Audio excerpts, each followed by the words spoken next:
Let's get this thing recorded. We took the band down to J.D. Miller's recording studio in Crowley, and we started recording about 7 o'clock at night, ended about 4 o'clock the next morning. It took a long time because in those days everything was done on one track.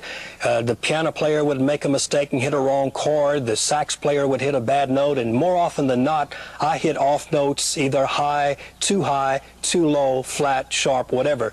So we finally got it recorded about 4 o'clock the next morning, and I had a real bad nosebleed that started about 3:30. I wrapped a towel around my face, and that's how we finally ended up recording This Should Go On Forever. It's a unique and different singing style that no one else has ever copied.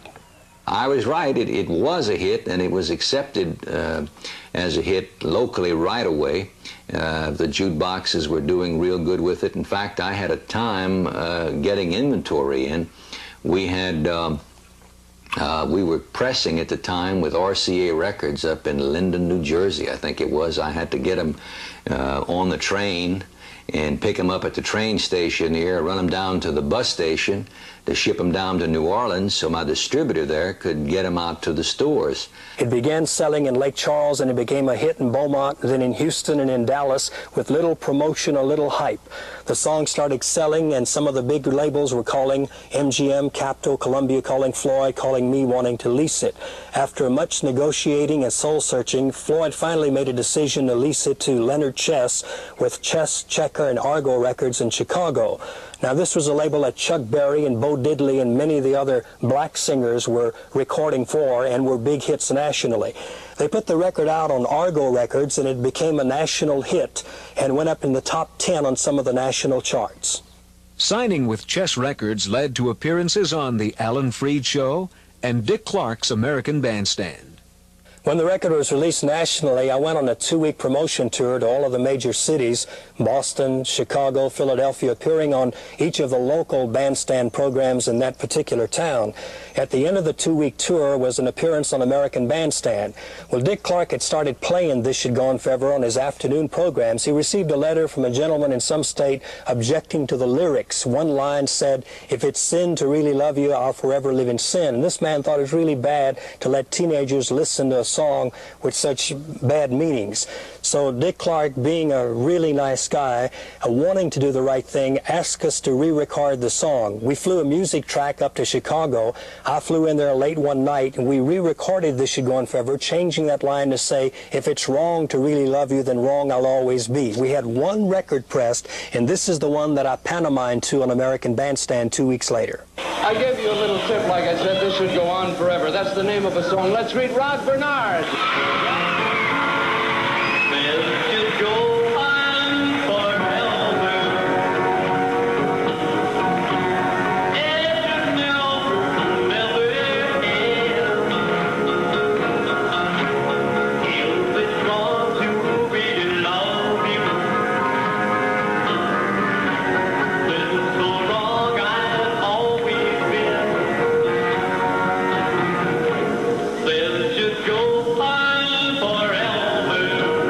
We spent most of the next year traveling across America promoting This Should Go On Forever and doing promotional tours and one-night shows, appearing with Frankie Avalon, with Chuck Berry, the Skyliners, Jerry Lee Lewis, Mickey Gilley, and many of the top singers at that time. It was really hard to do. Many nights we played in one particular town, then we packed up and traveled all night and all the next day to reach the destination and the next show the following night. Then the second and third day, the same thing happened. It was a grueling pace, but it was fun at the time, and plus it was very interesting meeting a lot of people and getting to know all about the music business and how the recording business worked. Rod returned to Opelousas as a town hero. The mayor had proclaimed a Rod Bernard Day in his honor, and he was greeted with a key to the city. He had come home a national recording star.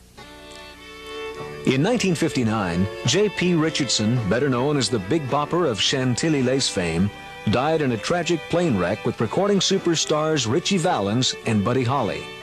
Richardson's manager, Bill Hall of Beaumont, Texas, began searching for a new talent to promote. And I just didn't have the time to get out on the road and do too much, so I was glad that somebody else with experience could come around and take Rod by the hand and do something with him. Although in the long run I ended up losing Rod, it still was probably for the best for him, and it didn't really hurt the label. We had one good hit under our belt, and which led to others down the way, and eventually Rod and I got back together later and did some more recordings, and I was glad to have been a very small part in the beginning of Rod's career as it worked out.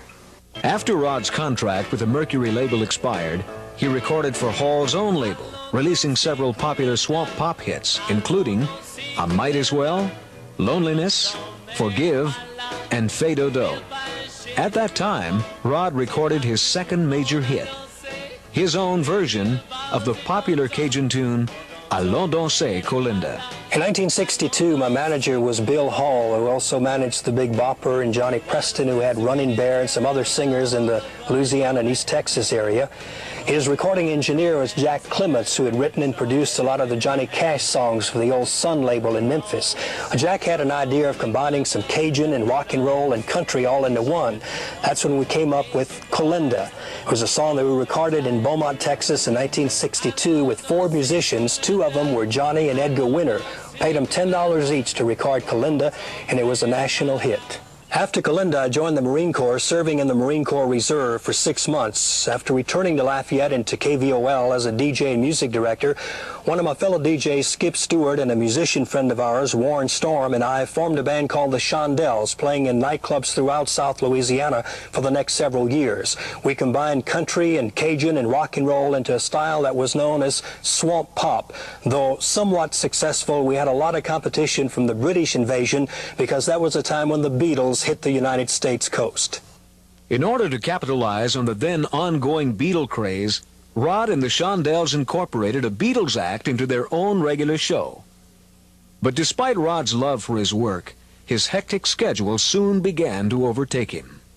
Playing music with the Shondells, working at KVOL in Lafayette, and doing Saturday hop on weekends was a killing pace. The radio station, I worked 5 in the morning till 9, then I worked 9 to 3 in sales, 3 to 6 back on the air again. Then every night, 6 nights a week, we played dances at different towns and cities throughout Louisiana. Saturdays was not a rest day because that's, of course, when we did Saturday hop. On Sundays, we played 2 dances, one from 2 to 6, another that night from 8 to 12. In 1965, Rod married Joanne King, a student at the local university. He subsequently decided to settle down and give up his music career for one in radio and television broadcasting. However, throughout the late 60s and 70s, Rod continued to appear on stage throughout the Acadiana region of the state. He also released several albums on Floyd Swallow's Gin label, including one with Grammy Award winner Clifton Chenier. He recorded his last album in 1978 on the Crazy Cajun label. However, an Ace label version of his first album has recently been released in England. He made his last public appearance at the New Orleans Jazz and Heritage Festival in 1984. Rod has since completely relinquished his musical career in order to concentrate on his job at KLFY TV as a broadcaster and advertising salesman. He now lives on a farm on the outskirts of Lafayette, where he and his family raise half-Arab horses for pleasure. Rod has few regrets about leaving the music world. I had a lot of fun in the music business, got to travel a lot, meet a lot of people, do a lot of things, but I feel like I've used it as a stepping stone to get to what I really wanted to do all along, and that's a career in radio and television. And mostly, and the ultimate, was television. Now I work as a sales representative. I write, sell, and produce television commercials for KLFY Television in Lafayette, Louisiana, and every day I work with a lot of nice people and get to do a lot of fun things. As British author John Brovin wrote in his book, South to Louisiana, This Should Go On Forever was a unique passport into the exhilarating inside world of rock and roll, where Rod was able to rub shoulders with legends, to make personal appearances on star-studded caravans, at modest record hops, on Dick Clark's American Bandstand, to see the good and bad in the record business, in human nature generally, and to take pride in the role he played in spreading the South Louisiana swamp pop sound throughout the nation. Rod's hit record had provided an epic, unrepeatable adventure, yearned for by many, attained by few.